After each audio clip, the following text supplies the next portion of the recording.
নানু সেদিন তার আলমারি ঝাড়ছিল।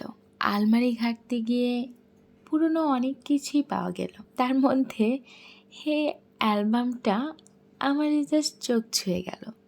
অ্যালবামটা নিলাম, একটু খুলে দেখলাম পুরনো দিনের সেই সব নায়ক নায়িকা, যারা সেই পুরনো দিনটাকে রঙিন করেছিল।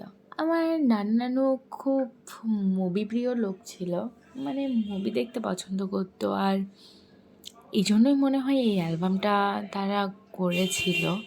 এই ছবিগুলো কালেক্ট করে কি সুন্দর সাজিয়ে রেখেছে। এখানে পুরোনো দিনের কত কত অভিনেতা অভিনেত্রীদের ছবি। পুরোনো দিনের নায়িকাগুলো কিন্তু আসলেই অনেক সুন্দর ছিল। নানার অ্যালবাম ঘাঁটতে ঘাঁটতে দেখলাম সব নায়িকাদেরই মোটামুটি ছবি সে কালেক্ট করে রেখেছে।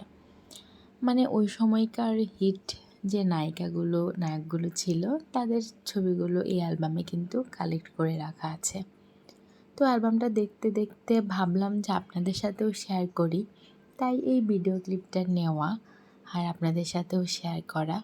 সুন্দর না এই অ্যালবামটা? মানে এই অ্যালবামটা একবার মেললে এক পলকে যেন সেই পুরোনো দিনে হারিয়ে যাওয়া যায়। পুরোনো দিনের সেই সিনেমার গল্পগুলো যেন চোখের সামনে চলে আসে। আচ্ছা, পুরোনো দিনের কোন নায়িকাকে আপনাদের বেশি ভালো লাগে?